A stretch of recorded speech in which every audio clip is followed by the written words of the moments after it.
There's a voice that gets louder in the dark, once the day goes quiet.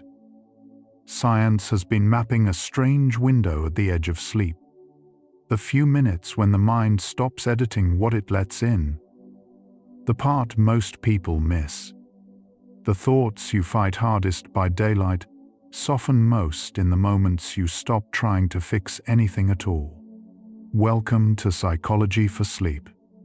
Tonight moves gently toward that window, not to argue with the voice, but to set something kinder beside it. You're resting where the day's loud editing finally lets go. Let your breath slow on its own. Let's follow the quiet to where it begins. The harshest things you believe about yourself rarely feel like opinions. They feel like facts, settled long ago, by someone you don't remember agreeing with. But there is a difference between a belief and a memory of having chosen one. Most of the self-talk that runs your quiet hours was never picked on purpose. It was absorbed, repeated, and over time mistaken for truth. People who study the self find that these inner scripts behave less like conclusions and more like grooves, worn in by repetition until the mind slides into them on its own. And here is the quiet hope in that. A groove worn by repetition can, slowly, be worn somewhere new. Tonight is about where that wearing happens most easily. By day, the mind is a stubborn editor. Try to talk yourself out of a feeling at noon, and you often fail completely. There is a reason. The waking mind runs a fast, protective layer that checks each new idea against what you already believe, and turns away whatever doesn't fit. Tell yourself you are calm while your body is braced, and that layer answers at once. Not true. This is not weakness, and it is not a lack of willpower. It is a system doing exactly what it was built to do, keeping a settled self safe from sudden change. The window we follow tonight is the one moment that layer begins. Softly, to rest, just before sleep, a softness arrives. Thoughts stop coming in straight lines and begin to drift sideways into images. That softening has a name. Sleep scientists call it the half-asleep threshold. The hypnagogic state, a stretch of only a few minutes where the mind loosens its grip on logic. The line between thinking and dreaming grows thin. Ideas float in without the usual check at the door. You have crossed this threshold every night of your life, mostly without noticing. What few people are told is that this is also the way gentler beliefs can slip in. Once the part of you that turns them away by daylight has finally sat down. A worried thought at midnight circles the same worry it circled an hour ago. That circling has a measurable shape in the brain, and it fades as a slower rhythm takes over, drifting towards sleep.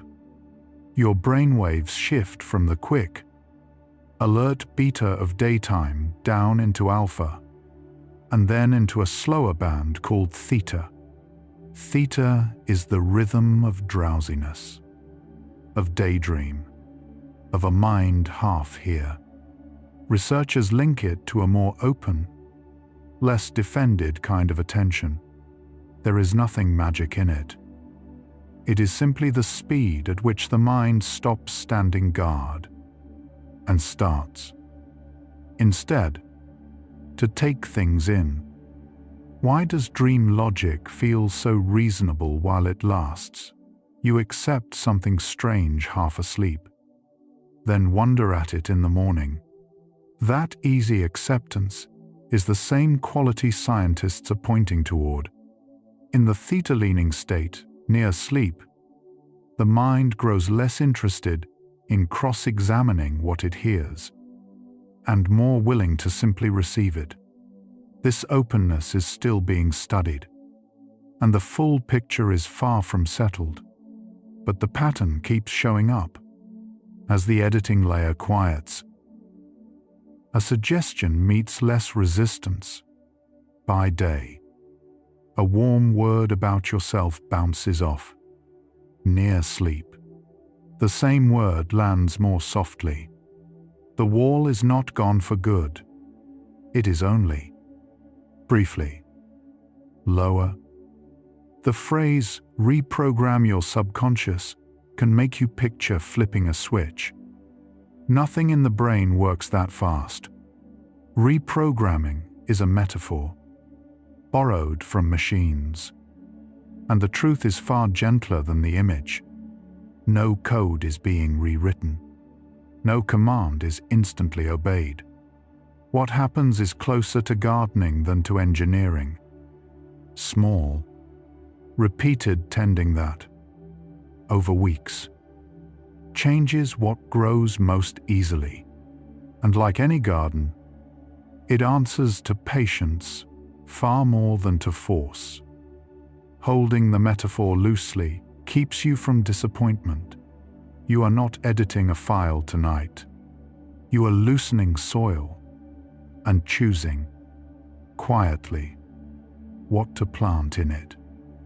A song you have heard too many times plays in your head whether you want it or not. The same machinery that traps a melody is the one that built your inner voice.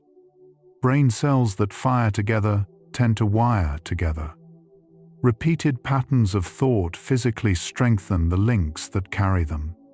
A thought rehearsed 1,000 times becomes the easy path, the one the mind takes without trying. This is why old self-blame feels automatic. It is simply well-worn. And it is also why a newer kinderline can one day feel natural too. Not because it is true the first night, but because it has been walked enough to become a path. Maybe you have told yourself a comforting thing and felt nothing, as if the words hit glass. That hollow feeling has a cause worth knowing. The mind tends to reject any statement that sits too far from what it already believes. Tell someone who feels unlovable that they are deeply loved, and the gap is so wide, the editing layer slams shut. People who study self-talk find this gap matters more than the words themselves. So the work is not to declare the furthest thing. It is to find the nearest true thing the mind can accept. And let that be the first plank laid across the distance. There is a tiredness that does not come from the body. It comes from the steady, low effort of managing how you feel about yourself. At night, that effort quietly loosens. As sleep nears, the part of the brain most tied to self-judgment, the front of the cortex that acts as your inner supervisor, begins to power down before the rest of the mind does. This is well documented in studies of falling asleep.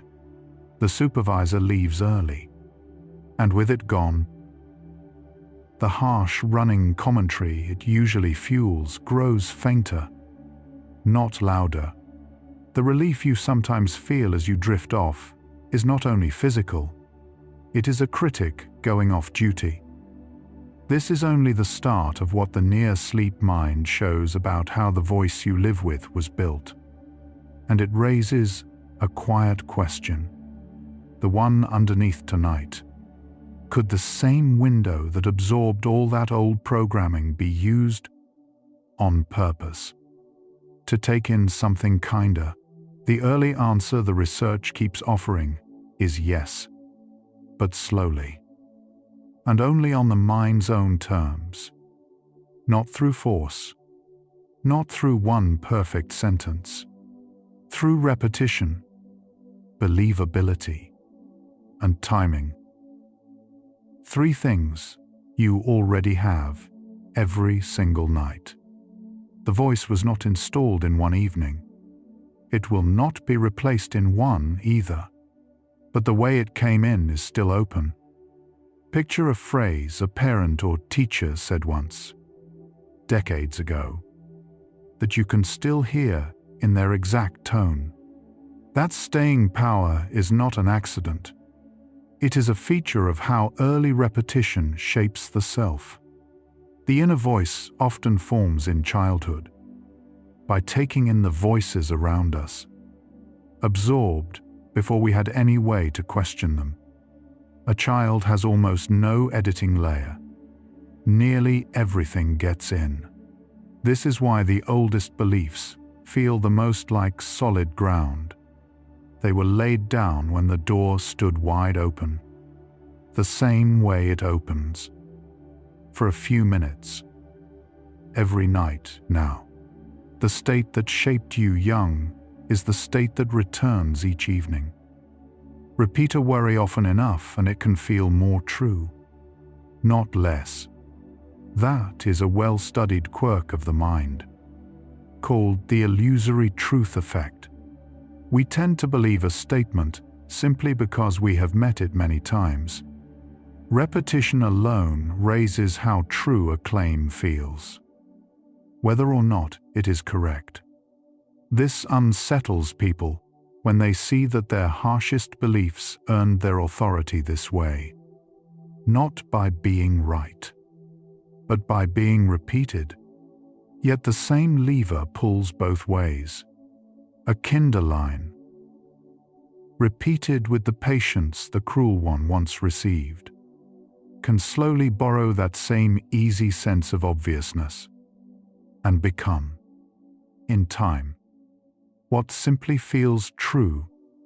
The same anxious thought returns the moment you stop concentrating, like water finding the low point in a room. When the mind is not busy with a task, it drops into a wandering setting that scientists call the default mode network, the circuitry of rest, daydream, and self-reflection. Left to itself, this wandering drifts toward worry, replaying the unfinished and the unflattering. It is the engine behind the midnight spiral, but what it chews on is not fixed. Give it something steady and kind to return to as you fall asleep, and you are not silencing the wandering mind. You are only offering it a softer place to wander. Some nights you feel like two people. One knows better. The other keeps reacting the old way regardless.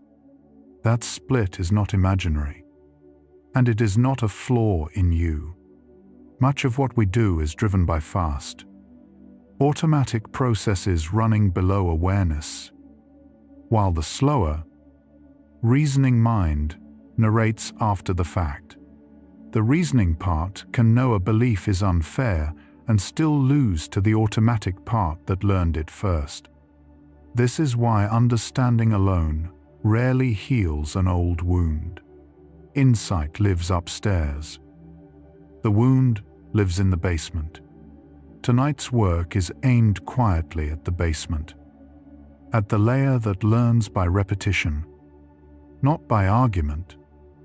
Try to force yourself to relax, and you usually grow tenser. Effort and openness pull in opposite directions, and nowhere is this clearer than at the edge of sleep. The harder you push to make a new belief stick, the more you wake the alert, judging mind, the very layer that turns it away. Openness is a state of allowing, not striving. People who study suggestion find it works best when a person is relaxed and unforced. So tonight asks almost the opposite of effort. You are not trying to convince yourself of anything. You are simply letting a quiet line stay near, while you stop holding the door shut against it. You catch the tone of a voice before you have understood a single word it says. Feeling arrives faster than meaning. and the near-sleep mind is especially tuned to it. Studies of how we handle language show that the emotion carried by words often registers before their literal sense, through faster feeling pathways. This is why how a phrase feels matters as much as what it claims. A line about yourself delivered with scorn teaches scorn, whatever its words. The same words offered with warmth teach something else. As you drift tonight, the warmth of what you say to yourself may matter more than its wording, because the part of you still listening hears tone first. You know the difference between an order you resent and an invitation you can accept. Your inner mind knows it too. Studies of motivation find that pressuring self-talk, the language of demand and obligation, tends to stir resistance, while gentle, permissive language tends to be received. The near-sleep mind is in no mood for commands. It will quietly refuse, "I will be confident," the way a tired body refuses to be marched. But it may allow, "I am allowed to rest tonight without a fight." The move from demand to permission is small in words and large in effect. You are not ordering a new self into being. You are giving an old self room to soften. Nothing changes the first time you try, and quietly you decide change is impossible. That conclusion mistakes the pace of the brain for the pace of a wish. Real change in the brain's connections, the physical base of a new habit of thought, takes shape over days and weeks, not minutes. A single night plants almost nothing you can see. This is not failure. It is biology. The letdown people feel on night 2 comes from expecting a sprout where only a seed was set. Knowing the true pace protects the practice. You are not looking for proof tonight. You are beginning something whose evidence arrives much later, and quietly. Wake with the answer to a problem you went to bed stuck on, and you have felt the mind working for you in the dark. Sleep is not a blank pause. Through the night, the brain replays and sorts the day's experiences, strengthening some links and easing others. Memory researchers see this sorting as one of sleep's main jobs, what you carry into it.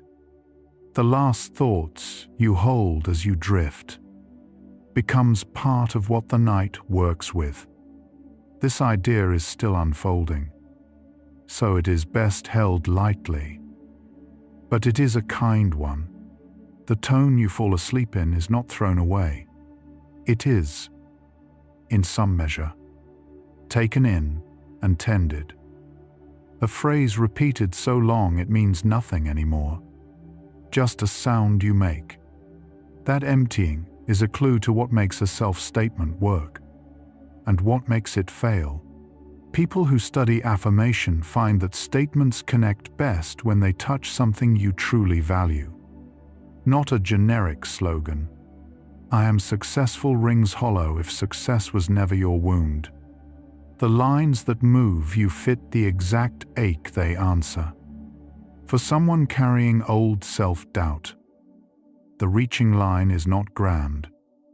It is quiet and precise. "I am allowed to take up space." The closer a phrase sits to the real, tender place, the less the mind has to pretend. There is a tiring logic in the way self-criticism promises to protect you, as if being hard on yourself first will spare you being hurt later. That bargain feels safe, and the mind holds it for that reason. Harsh self-talk often lingers because it once had a job. Watchfulness, drive, a way to stay safe in an unsafe place. Seeing this changes the work entirely. You are not fighting an enemy tonight. You are gently retiring a guard who has worked too long, who learned the job in a harder season. It has stood watch for years. Tonight, it can finally set the weight down. Kindness toward yourself can feel undeserved, almost dishonest. And there is a reason it feels that way. For people with long-standing self-criticism, warmth can at first bring discomfort, even alarm. Because it is so unfamiliar, the system flinches at the new. This is why softness is introduced slowly, in amounts the mind can take. You do not leap from self-attack to self-love. You begin with something plainer. I am here. This is enough for now. And let the body learn that gentleness is not a trap. The discomfort is not a reason to stop. It is a sign of something that has not been offered in a very long time. Picture the subconscious as a hidden vault with a secret to be cracked open. The truth is plainer and far more workable. There is no single locked vault. What we loosely call the subconscious is the wide, ongoing background work that runs beneath awareness. Habits, links, automatic reactions, learned tone. It is not hiding from you. It is simply not narrated, because it learns by repetition and association rather than by argument. You reach it the way it was built, gently, again and again. In the states where it is most open, there is no break-in to attempt. There is only showing up at the door it leaves open each night. A room you have repainted still looks, for a moment, the old color in your memory. The new sets in while the old lingers. Belief works much the same way. New self-talk does not erase the old voice. It grows beside it, layer over layer, until the newer pattern is the one more easily reached. Memory researchers describe the old trace staying put while a fresh one strengthens next to it. This is freeing to know. You are not asked to delete decades of programming, which cannot be done. You are only adding a fresher coat, often enough, that it becomes the first thing the mind reaches for in the dark. All of this points to one understanding. It is not a trick for changing your mind, but a sense of when the mind is open to change at all. The voice you carry was built by repetition in unguarded states, and the same conditions return every night. In the soft theta-leaning window before sleep, that is the synthesis. Yet it leaves a real question waiting, and the next stretch follows it. If this window opens every night, why does it so often change nothing? Why do bedtime affirmations so often bounce off and leave a person exactly as before? The answer turns out to be less about the window itself, and more about what we carry into it. Right now, the part of you that has spent the whole day evaluating, defending, deciding, is beginning to step back from its post. You can feel it in the way the thoughts have started to drift rather than march. That drifting is not you losing focus. It is the window opening. The same window every one of these facts keeps describing. It is already happening, without any effort from you. What you haven't heard yet is why so many people stand at this open window night after night and still wake unchanged. What they bring to it that quietly turns them away. That's where the next part leads. Let's keep moving toward it. Slowly. There is a simple reason most bedtime phrases fail, and it is plainer than people expect. The phrase was not repeated nearly enough. Both the illusory truth effect and the wiring of new paths depend on how often, over time, not how hard, in a moment. A belief held for 30 years was reinforced tens of thousands of times. A new line offered 3 nights cannot match that volume. This is not a flaw in the method. It is a mismatch in the math. The change is real, but it builds up slowly.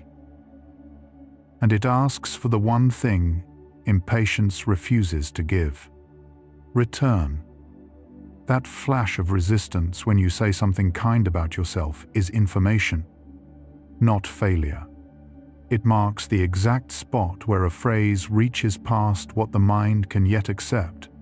For people with low self-regard, an overreaching affirmation can deepen the bad feeling, because the gap between the claim and the felt truth only highlights the distance.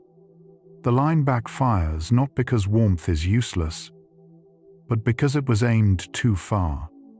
The fix is to step it back toward the believable. Close enough that the mind nods instead of pulling away. Resistance is not a wall. It is a measuring tape, showing where the next true sentence lives. There is a difference between a wish and a description, between hoping to be calm and noticing you are breathing slower. The near-sleep mind trusts description far more than hope. This is why a phrase set in the present, naming what is already a little true, tends to land where future tense promises slide off. I am becoming someone who rests, outlasts. I will be confident. Because the first can be quietly checked and the second can be quietly doubted. The open mind is soft but not gullible. It accepts what it can feel the edge of. Offer it something already faintly real, and it has nothing to argue with. To loosen a deep belief, you may assume you must relive the moment it formed. The research points to a lighter path. You do not always have to dig up where a belief began to ease its grip. Often, steady new input in the present slowly outweighs the old without ever naming it. It is the difference between pulling up a root and watering a different plant until it shades the first. For everyday self-doubt, the gentler path is usually the wiser one. Deep trauma is a separate matter, and it belongs with a trained professional. But the ordinary heaviness most people carry can often be eased from the surface, patiently, without reopening anything. Maybe you heard you could learn a language in your sleep and felt let down when it failed. It failed because that kind of sleep learning is not real, and knowing the limit keeps your hopes honest. Decades of work show the brain cannot take in complex new material. Vocabulary, facts, skills, while truly asleep. What it can do is far simpler, and the simplicity is the point. The sleeping and near-sleeping mind handles tone, association, and feeling, not lectures. So tonight is not about teaching yourself anything new. It is about soaking in a feeling you would like to wake more used to. The mind near sleep is a dye bath, not a classroom. A scent can return you to a childhood kitchen in an instant. No effort at all. That power to link things does not switch off in sleep. And one careful study caught it at work. Researchers paired certain smells with soft tones, while volunteers slept, and the sleeping brain learned the link, later reacting to the tone alone. It was simple conditioning, not complex thought. And it has only been shown for basic pairings. Still, it confirmed something reassuring. The sleeping mind keeps joining things together. The feeling you attach to your own presence as you drift is exactly the kind of simple link the night can carry forward. When your harshest self-talk arrives in someone else's words, you notice how borrowed the inner script can be. That borrowing is the mechanism, and it points to the cure. Because beliefs are taken in through repeated exposure, the voices we hear most become the voices we host. For most of a life, those voices were chosen by chance. Whoever happened to be loud, early, or often. What is open to you now is authorship. You can begin. On purpose. To be one of the repeated voices your own mind hears at its most open hour, not to silence the others overnight, only to finally take a seat where the script is written. You may be waiting for a breakthrough, one bright moment where everything clicks. The brain tells a steadier story than that. Real change in how we think and feel is built mostly from small returns. The same gentle input offered again and again. Breakthroughs make good stories, but the nervous system prefers slow build-up. This is a relief if a sweeping shift never came for you. You were not failing to find the lightning. You were standing inside a process that does not use lightning at all. Each quiet night you come back is one more unit of the only kind of change the brain actually makes. Here is a relief. You do not have to believe a new thought fully for it to start working. Belief is not a switch, but a slope. Studies of how attitudes shift show that simple. Repeated contact can warm us toward an idea long before we consciously agree with it. You can offer yourself a kind line tonight while part of you still doubts. And the doubt does not cancel the contact. The familiarity gathers anyway. So you are let off the impossible task of meaning it completely. You only have to let it pass by often enough that, one ordinary evening, it stops feeling like a stranger. Your mood at bedtime often colors the whole next morning. You have sensed how the night carries forward the state you enter it in. Sleep researchers find that how you feel before sleep can shape the tone of your dreams and the quality of your rest. The mind does not file the day's last feeling away untouched. It works on it overnight. This gives the final minutes before sleep an unusual weight. Not because they are powerful in themselves, but because they set the key the night plays in. Choosing, softly, what to feel in those last minutes is less about control and more about handing the night a kinder theme. To quiet the inner critic, you may think you must argue it down, point by point. The open mind suggests another move. Replace, rather than debate. Arguing with a harsh thought keeps it active, feeding the very wandering it came from. But the wandering mind follows whatever is most within reach. And you can make something gentler the thing most within reach. You are not winning a debate with the voice. You are quietly changing what is lying around for the mind to pick up. The critic does not lose the argument. It simply finds, more and more often, that something kinder got there first. You may scold yourself for needing the same reassurance again and again, as if a healthy person would hear it once and be done. That expectation misreads how reassurance becomes belief. The nervous system does not store comfort the way a notebook stores a fact. It learns safety through repetition, the same way it once learned fear. A reassurance heard once is an event. Heard 100 times, it becomes a setting.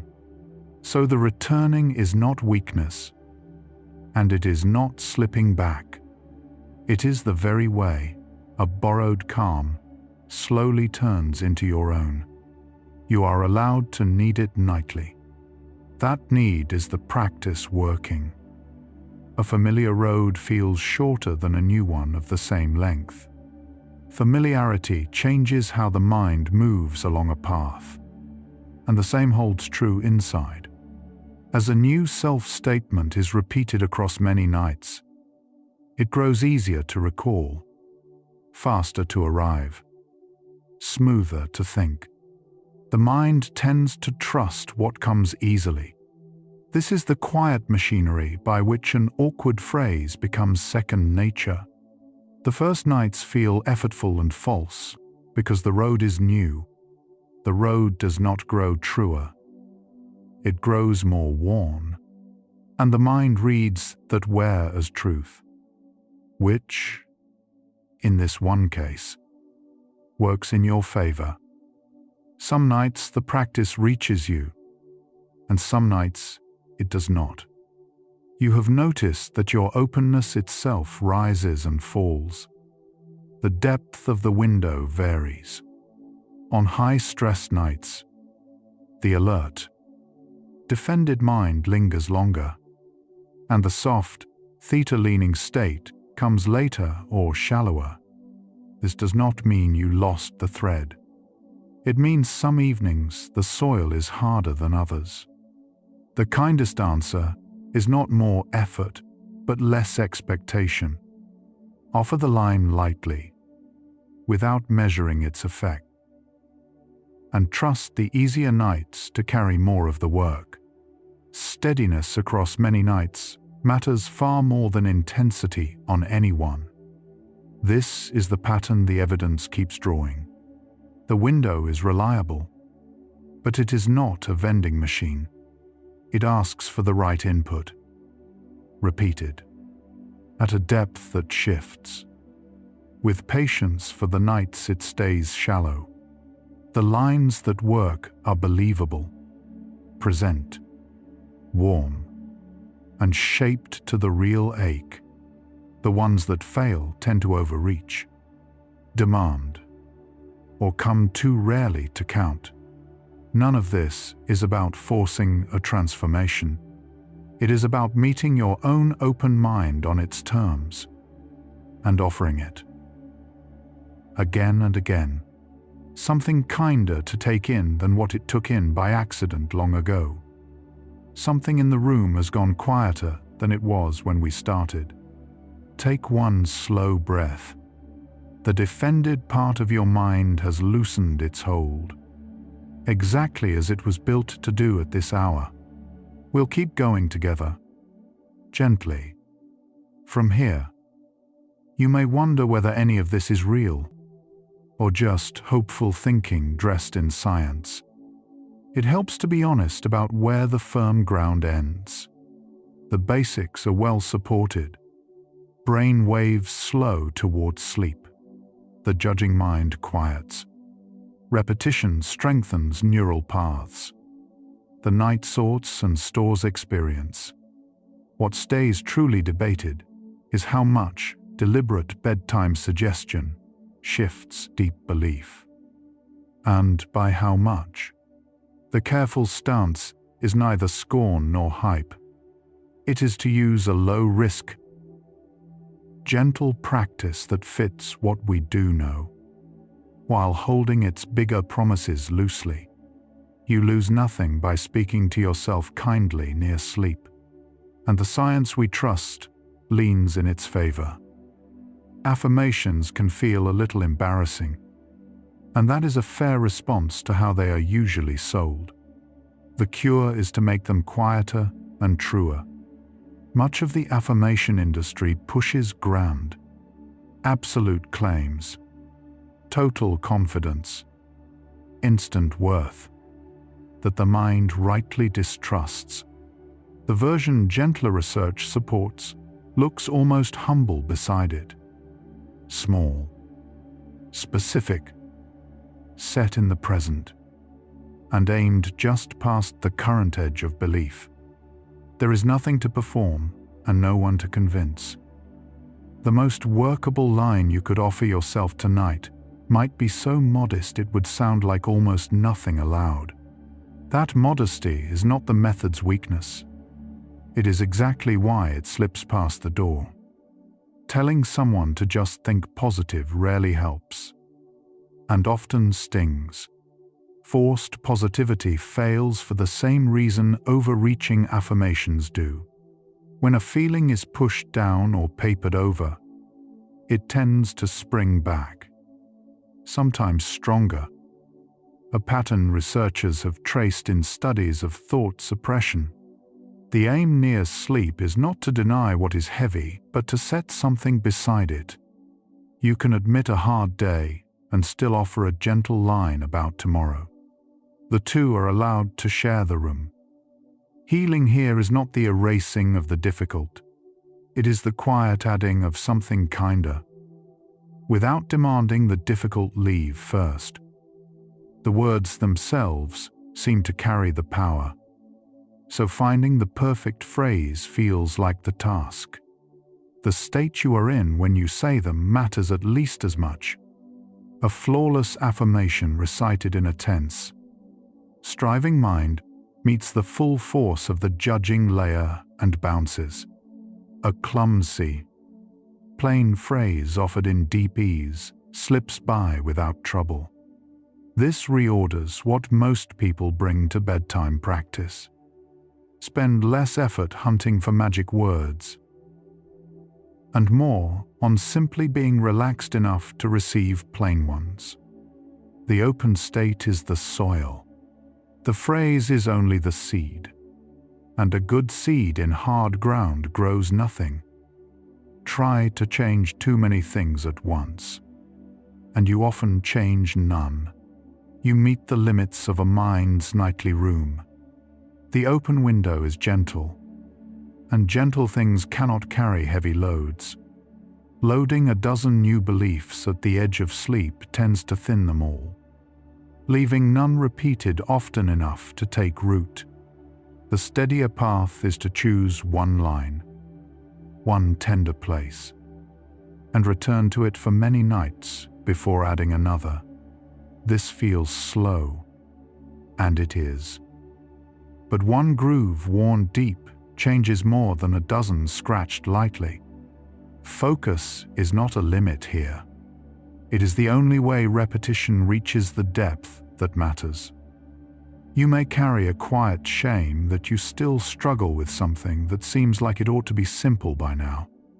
It helps to know the difficulty is built in, not personal. The beliefs that resist change most are usually the oldest, set down earliest, with the most repetitions behind them and the strongest feeling attached. Their stubbornness measures how thoroughly they were learned, not how weak you are. A belief that took 20 years and countless repetitions to set will not yield to a casual try. Respecting its depth is the first kindness. You are not slow. You are working against something that was very well built. Some nights, a phrase you have repeated for weeks suddenly feels true rather than rehearsed, and it catches you off guard. That shift has a name in the study of attitude change. It is the point where a borrowed idea is finally felt as your own. It rarely announces itself ahead of time. It arrives quietly, often on an unremarkable night, after far more repetitions than felt reasonable. This is why the practice asks for faith in the plain middle, the long stretch where nothing seems to happen. Something is happening. It is simply happening below notice, until the night it crosses, and the words you have been saying become, at last, a thing you believe. Focusing on yourself this way might feel self-absorbed. One more thing to feel guilty about. The opposite tends to be true, and the research is fairly clear. People who treat themselves with steady kindness are generally more patient. more generous, and steadier with others, not less. Self-compassion tends to go with greater care for the people around us, because a mind not at war with itself has more left over. So the kindness you offer yourself near sleep is not a turning away from the world. It is, in a slow and roundabout way, a deposit into it. You heal toward others, not away from them. The old voice can come roaring back after a stretch of peace. It is the most discouraging part of this work, and the most misread. A return of the old pattern is not the loss of your progress. The newer path does not vanish when the old one wakes. Both stay, and which one the mind reaches for depends on the day. The stress, the tiredness. A hard day can call up the older, deeper groove, but the newer one is still there, waiting, no less real for being briefly overshadowed. The old voice returning is not the practice failing. It is proof of how long that voice was practiced, and a reason to practice the new one again tonight. The question we began with was how to use the hours of sleep to ease beliefs that took root long ago. Here, at the midpoint, it turns into a quieter one. It is no longer whether the window exists, or whether words can pass through it. It is this, not how to change yourself, but how to stop bracing against your own kindness long enough to let it in. The whole second half of tonight follows that turn. The obstacle, it seems, was never that the gentle thing could not reach you. It was that part of you, for reasons it learned in a harder time, kept the door shut against it. What just opened? The idea that the thing keeping change away was never the lack of a method, but a quiet bracing against being treated gently, is not only a question about the brain. You may be feeling both halves of it right now.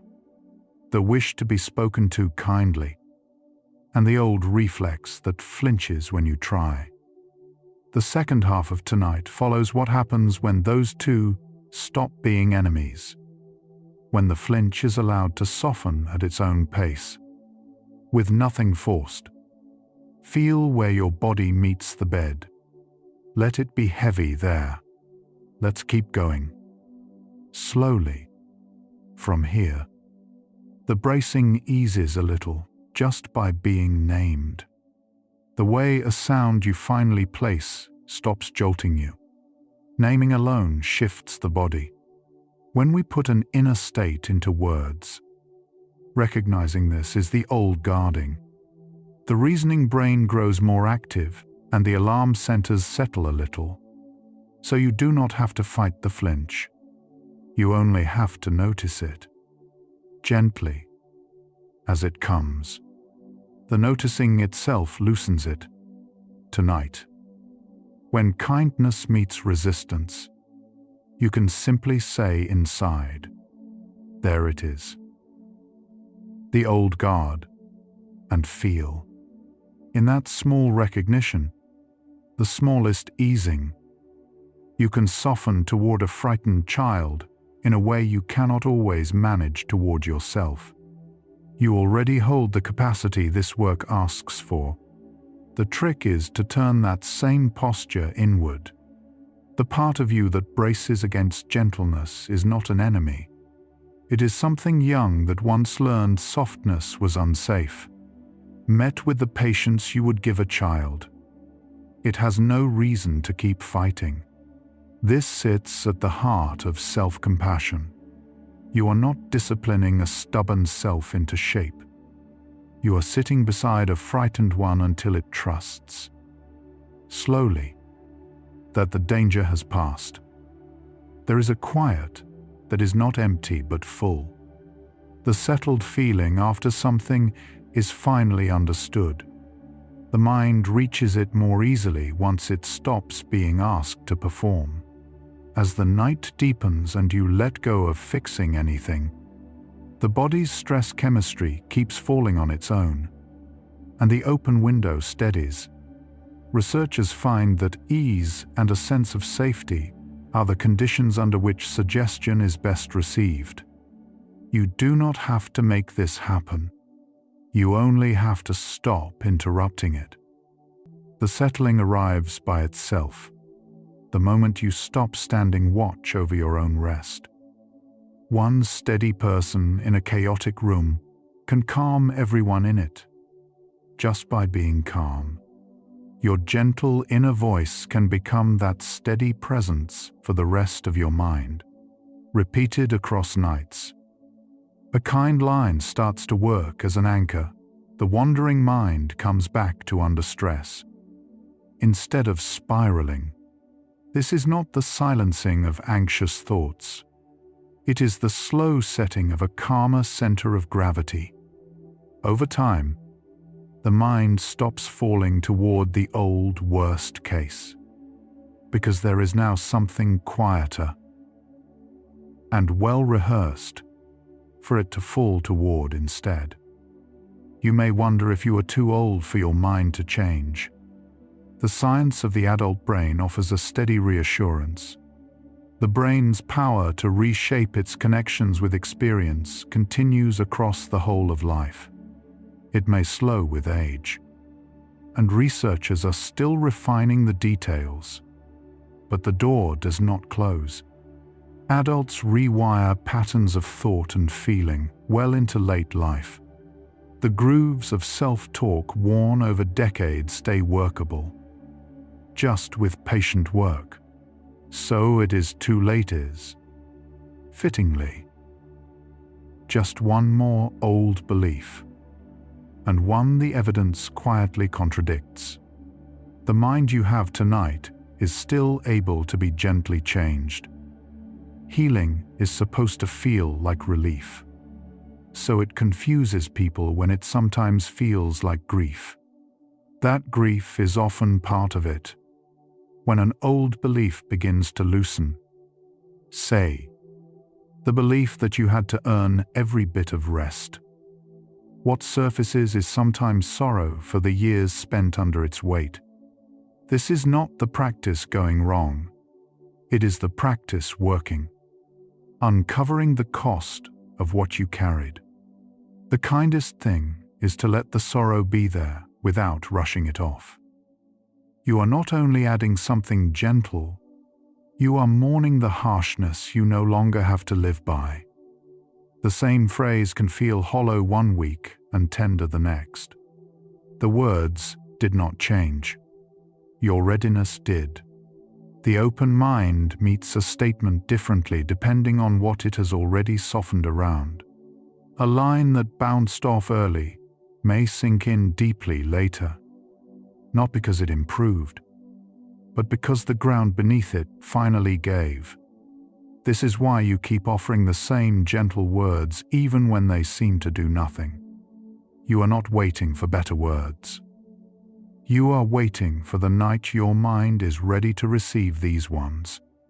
And that night cannot be scheduled, only prepared for, by returning. Change how you speak to someone you love, and the whole relationship slowly shifts. The same arc works inside you. The relationship most shaped by your inner tone is the one you have with yourself. As the nightly voice grows kinder, the daytime self it speaks to slowly drops its defenses and recovers faster from setbacks. None of this happens in a night. It happens the way any relationship warms, through small, repeated moments of being treated well. You are, in a real sense, in a relationship with your own mind, and tonight is one more evening of speaking to it the way you would want to be spoken to. The goal seems to be feeling good, so you judge a night a failure when it does not deliver that. A steadier aim is available, and it asks far less. The point of this practice is not a pleasant feeling, but a gentle, repeated input. And the input counts whether or not it brings a glow. Some nights the kind line will move you. Many nights it will simply pass through. Both nights do the same quiet work of building up. Letting go of the demand for good feelings frees the practice from your moods. You are making a deposit, and deposits need not feel like anything to be real. The harsh voice was in its way, trying to keep you safe, and meeting it with understanding rather than hatred changes everything. When you stop attacking the critic, the body's alarm settles faster than when you fight it. Compassion-focused work finds that thanking the critic for its long service, while gently relieving it of duty, works better than going to war with it. You do not have to hate the part of you that learned to be hard. You can see it did its best with what it knew, and tell it tonight that it may finally rest. A guard lays down its weight when it is not under attack. The body believes before the mind does. You can feel safe in someone's presence before you could explain why. The near sleep practice reaches that bodily layer, not only the thinking one. When a gentle line is paired, night after night, with the physical feeling of ease, the words and the safety grow linked, the way the sleeping mind once linked a smell to a tone. In time, the line alone can call up a little of the calm. You are teaching your body to expect softness at the sound of your own voice. That link is slow to build and steady once built. A phrase can move you precisely because it is simple. The open mind has no appetite for clever. As the night deepens, the language that reaches you grows shorter, plainer, almost childlike. Long, intricate sentences need the very analytical mind that is going off duty. The lines that land in deep ease are the ones a tired child could hold. I am safe. I am allowed. I am enough for tonight. There is no call to dress them up. The plainness is not a limit of the sleepy mind. It is its native tongue. The plainer the kindness, the deeper it can go. Stop being hard on yourself. The worry goes, and you will lose your edge. Stop striving. Stop improving. The evidence runs the other way. People treated with self-kindness tend to take on challenges more readily and stay with them longer after failing, because a setback is less crushing when it is not met with self-attack. Harshness turns out to be a poor motivator. It breeds avoidance and fear, not growth. So the gentleness you are building does not threaten your drive. It guards it. A mind that is safe with itself can afford to try, fall, and rise again, which is the only engine of growth that lasts. A quiet milestone in this work arrives with no ceremony. It is the night you notice you reached for the kind phrase on your own, before the old voice could speak. That ease is the whole aim, reached. Once a new pattern is repeated enough, it becomes the path of least resistance. The first thing the mind offers rather than the thing you must summon. The old voice does not disappear, but it stops being the default. This is where every patient night leads. Not a self with no critic, but a self where kindness gets there first, and it arrives feeling less like victory and more like coming home. By now, the shape of the whole process is clear enough to name. The night opens a window where the judging mind quiets. Repetition. over many such nights, wears a new and gentler groove. The bracing against that gentleness eases as it is met with patience instead of force. And slowly, beneath notice, the kind voice becomes the one within reach. None of it is fast, and none of it is forced. It is the oldest learning the brain does, turned, at last, toward yourself on purpose. The same machinery that built the wound is the machinery that eases it. You are simply, finally, the one choosing what gets repeated. Doing this work might feel like pretending the hard things never happened. It asks the opposite. It lets them have happened, and chooses what to carry forward anyway. The gentle line is not a denial of your history. It is a different conclusion drawn from it. You can hold that you were treated harshly and still decide you will not finish the job on yourself. Both are true at once. This is why the practice never asks you to lie. It only asks you to choose among the true things. Which ones to repeat at the hour your mind listens most. What you make of the past nightly is yours. A kind word from yourself, in your own voice, can reach places an outside reassurance cannot. The inner voice has an access no one else's words share. Praise from others has to pass the judging layer, where it is often deflected by the very self-doubt it meant to ease. But the voice that rises from within, in the unguarded near-sleep state, arrives already inside the gate. This is the quiet privilege of doing it yourself. You are the only one who can speak to yourself from within the open window. Others can love you all they like from the doorway. You alone are already in the room. As the weeks pass, you may start catching the old voice in daylight too, not only at night. That spillover is expected, and it is a sign the new groove is spreading. A pattern rehearsed nightly in the open state slowly becomes available in waking hours. The way a song learned in one room can be hummed anywhere. The daytime mind begins to borrow the calmer note it has been hearing each evening. You did the planting at the edge of sleep, but the growth does not stay there. It follows you into the meeting, the mirror, the hard conversation, arriving, more and more, before the old reflex can. You may have felt how much lighter a single day becomes once you decide to be gentle with yourself. It shows how quickly part of the system can answer. Some of the change is slow and structural. Some of it is nearly immediate.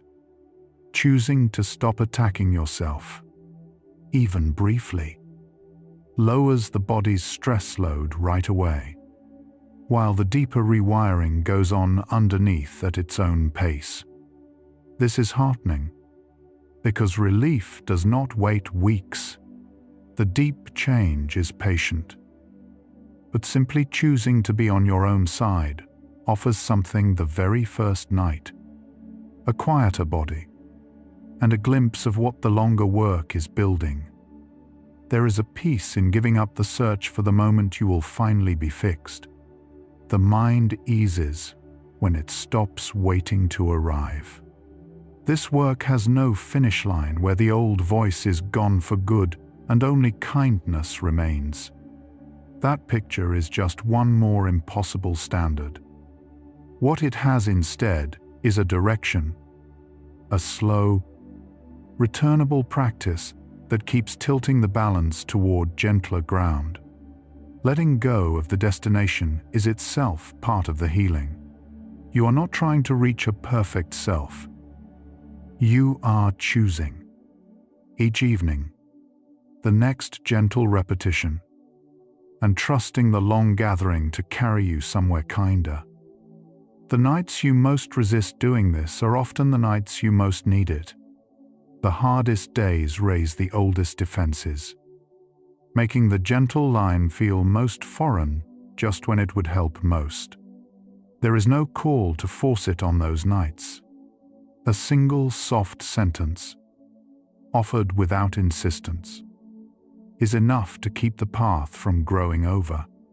The practice lives on steadiness, not perfection, and a quiet evening counts as much as a moving one. On the hard nights, you are not failing to feel better. You are keeping the door from closing, which, on a hard night, is its own kind of strength. As the old weight begins to lift, gratitude sometimes wells up, and you can let it deepen the practice rather than rush past it. Warmth, once it appears, can be folded back in. Researchers find that pairing a self-statement with real felt emotion strengthens its hold, because feeling is part of how the near-sleep mind marks what matters. So on the nights the kindness lands and something softens, you can rest in that softness. The feeling is not a distraction from the work. It is the work reaching its deepest layer, the place where words become felt, and felt things become belief. There is a quiet dignity in choosing. As an adult, the voice you were never given as a child, you become the gentle parent to the self that did not have one. Each night you offer yourself patience and permission near sleep. You tend the inner world that formed without it. This is not indulgence. It is the deliberate giving of something that was missing. On a schedule the brain can use. The voices that shaped you early were not chosen. This one is, and there is a particular healing in knowing the kindest voice in your mind, arriving now at its most open hour, is finally your own. You may have begun this hour hoping to change yourself, and find yourself near its end, wanting mostly to forgive yourself. That shift is the truer destination, and the science quietly agrees. The deepest easing of old programming comes not from laying a better self over the old one, but from offering acceptance to the self that was doing its best all along. Self-acceptance tends to predict well-being more reliably than self-improvement does. So if the night has loosened the wish to fix and left the wish to forgive, nothing has gone off course. You have arrived at the gentler thing the harsher goal pointed toward. Here is the answer the whole night has moved toward, stated plainly while you can still hold it. The near-sleep mind is open not so it can be rebuilt like a machine. It is open so it can finally receive the gentleness it spent years refusing. The window was never a tool for forcing a new self into place. It was always a chance to stop bracing, a chance to let repetition, warmth, and patience wear a kinder groove than circumstance wore by accident. The facts that remain carry a quieter quality now, less explaining and more arriving. What was understood up to here will, from here, simply be felt. The body lowers its own stress on a schedule older than any worry you carry. Right now, without instruction from you, the chemistry that braced you all day is settling toward its nightly floor. Cortisol falls. Muscles release. The guard sits down. You are not making this happen. You are only stopping the noise that delayed it. The phrases that remain tonight don't need to be examined. They only need to arrive into this quieting you're already inside, and be received the way the dark receives the end of a long day. You are nearly there. The voice you were given was never the only one available. It was just the loudest, the earliest, the most repeated. Tonight, in the quiet, another voice is being practiced. It is softer than the old one, and slower to believe in, but it is yours, and it is arriving at the hour your mind listens best. Let it be here. Let it be heard once more before sleep. That is enough for tonight. You do not have to fight the old programming. You only have to keep offering something kinder, often enough, that the mind begins to reach for it first. This is not a battle to win. It is a tending, the patient kind, the kind that can be done while half asleep. Nothing here asks for effort, only for return, and you have already returned, simply by being here in the dark again. The harsh thing you believed about yourself was a habit, not a verdict. Habits are learned, and what was learned, with patience, can be learned another way. You are learning another way now, in the dark, with no effort at all.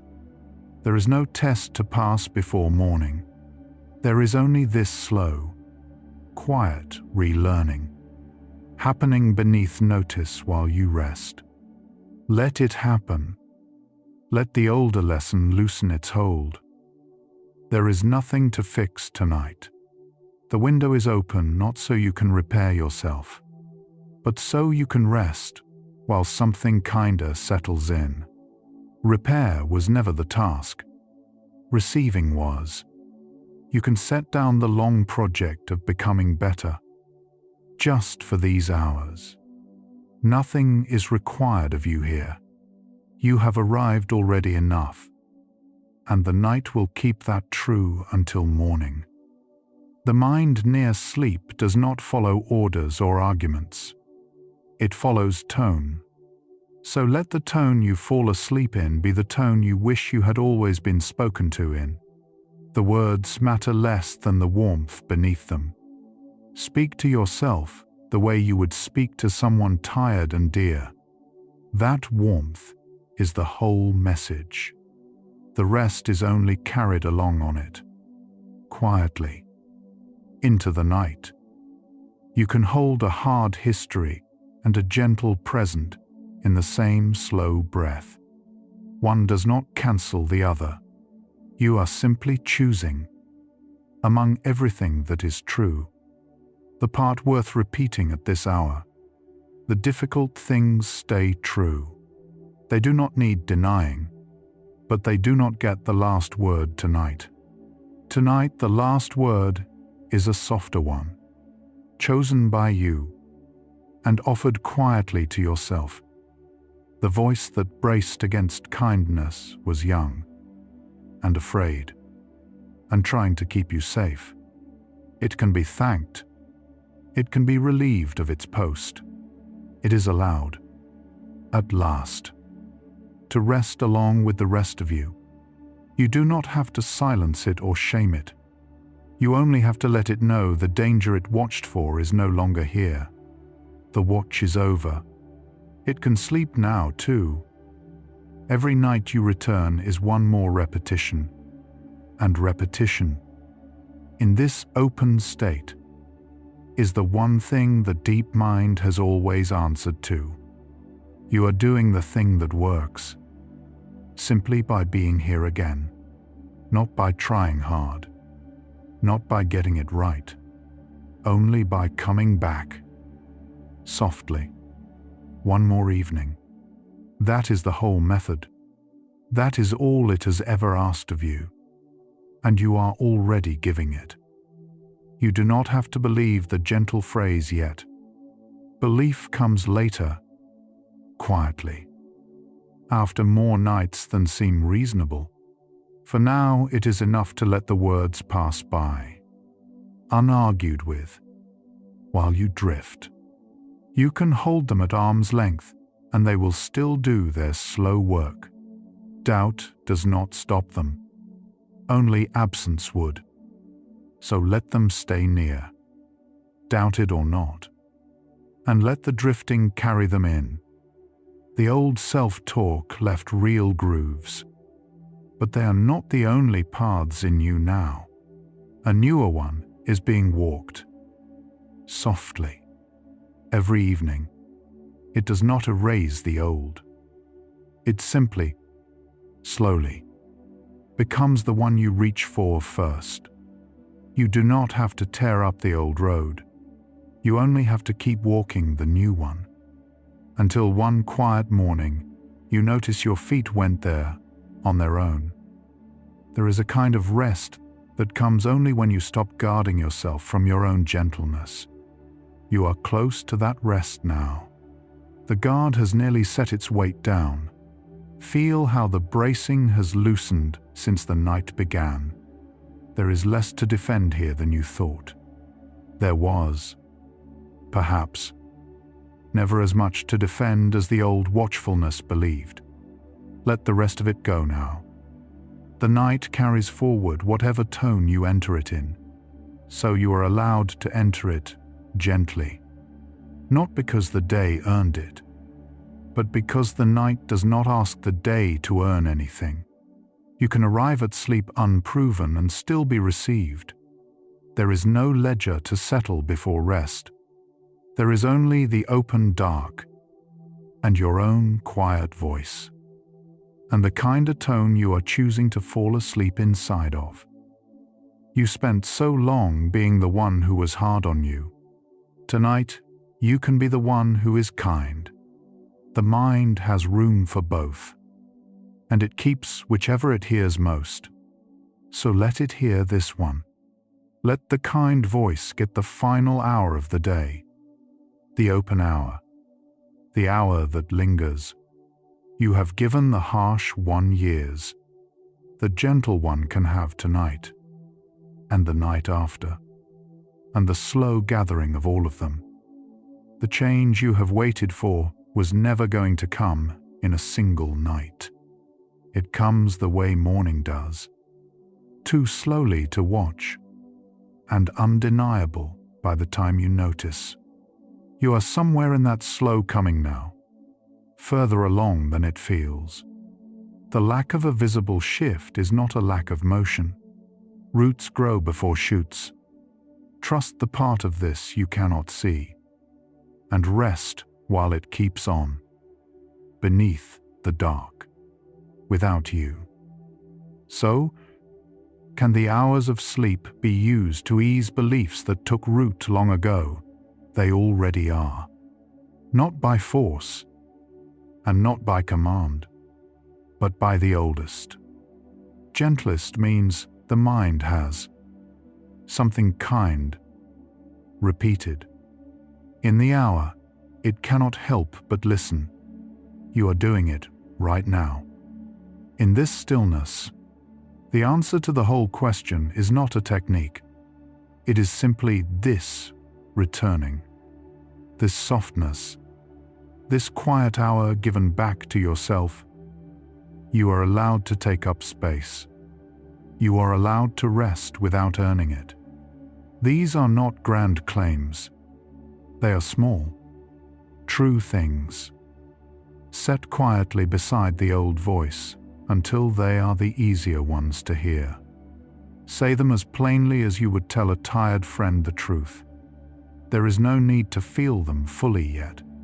There is only the saying, and the saying again, until one night they need no saying at all. The frightened part of you is learning. Tonight, that softness is not a trap. It learns slowly, the way it learned everything, through repetition in a state of safety. You are giving it both, simply by lying still and being kind. Nothing more is asked of you. The learning happens on its own, beneath your notice, while your only task is to stay gentle and let the evening pass. That is the lesson, and you are already teaching it. There is no version of you that has to be fixed before you are allowed to rest. The one resting here, right now, is enough for tonight. Tonight asks for nothing more than this. You do not have to be further along, or calmer, or kinder to yourself than you already are.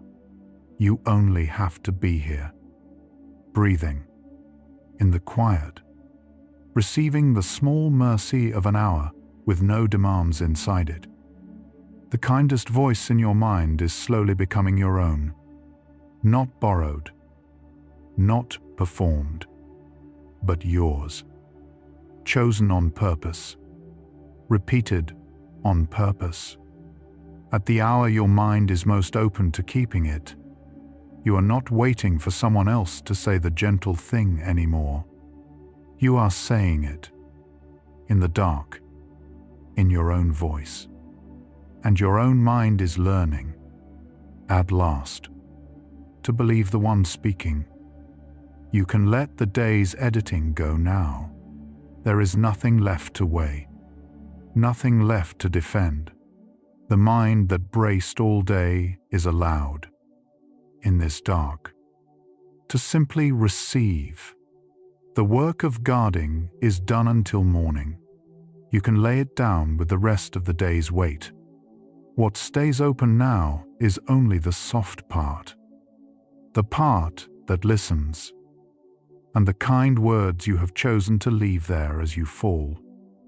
Whatever you could not give yourself in the loud hours, you can offer here. In the quiet ones, the window does not ask whether you deserve it. It only stays open, every night. For as long as you are willing to return, so return. Offer the small kindness you withheld by daylight. There is no gatekeeper here to turn it away, no judge to pass it first. There is only you, and the open dark, and the gentleness finally allowed in. The old programming was never the whole of you. It was a layer, learned early and held long. And tonight, gently, another layer is being laid, quieter, warmer, and more your own. You are not the oldest thing in your mind. You are the one adding to it now, on purpose, in the dark, layer by layer, night by night. The newer and kinder one rises, until it is simply what you are made of. You do not have to do anything with these words. You only have to let them be here, in the same room as your rest. While the night does the slow work of taking them in, let them settle where they will. Let them go unanswered. The receiving does not need your effort, only your stillness. And you are already still, so rest, and let the words keep their quiet vigil while you drift. Soon the words will fade, and only the quiet will remain. That quiet is not empty. It is full of everything you let in tonight, settling beneath notice into the person you are becoming. You do not have to hold on to any of it. What was meant to stay will stay on its own, woven in while you sleep. Let the words go now. The quiet they leave behind is the truer gift, and it is already yours. You were never broken. You were only repeating what you were handed, in the dark, before you knew you could choose. Tonight you chose something gentler, and the choosing, quiet, unforced. Return to, again and again, is how the healing was always going to happen. Not in one night, but in the long line of them. So rest now, having chosen well. The voice that carries you into sleep, at last, is a kind one, and it is yours. The mind that spent so long guarding itself against its own kindness is in this moment, no longer guarding anything. The voice you brace against and the voice that soothes you were never two separate beings. They are the same mind, learning, in different states, what to repeat. In the quiet, that division loosens. There is no critic and no comforter now, only one mind, settling. Let your entire being dissolve into the soft, lowering hum of a mind that has finally stopped editing itself. What you refused for years, you can receive tonight. Not because you earned it, but because the door is open and you are, at last, willing to walk through. The voice you live with was never a sentence passed on you. It was a habit, handed down, repeated until it sounded like the truth. And what is repeated can be repeated differently, not erased. Nothing is ever fully erased, but softened, layered over, until the gentler thing is the one your mind reaches for first in the dark. You did not solve anything tonight. You did not have to. You only set something kinder at the edge of sleep. Not an accusation, not a verdict, just the quiet understanding that the part of you still listening hears tone before it hears words. And tonight, for the first time, or the first time in a long while, the tone it heard was tender. That is enough. That is, in fact, the whole of it. But the same mind that opens so gently at the edge of sleep does something stranger on the other side of the night. Why does it wake you? Alert, unbidden, at the same dark hour, as if something unfinished were calling you back from rest. The next video in the Psychology of Emotional Healing and Recovery playlist begins there. These quiet hours are gentler when someone keeps making them. Following along helps this small corner of the night stay lit, and helps the next person carrying the old programming find their way to a softer one.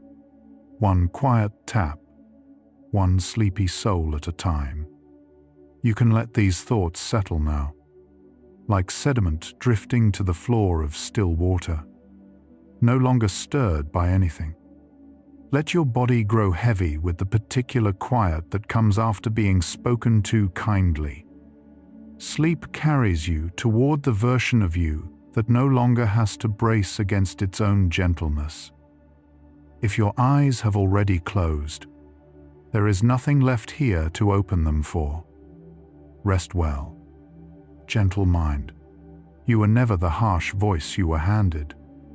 You were always the one who could choose a kinder one, where the mind, at its most open, is finally met with tenderness instead of correction.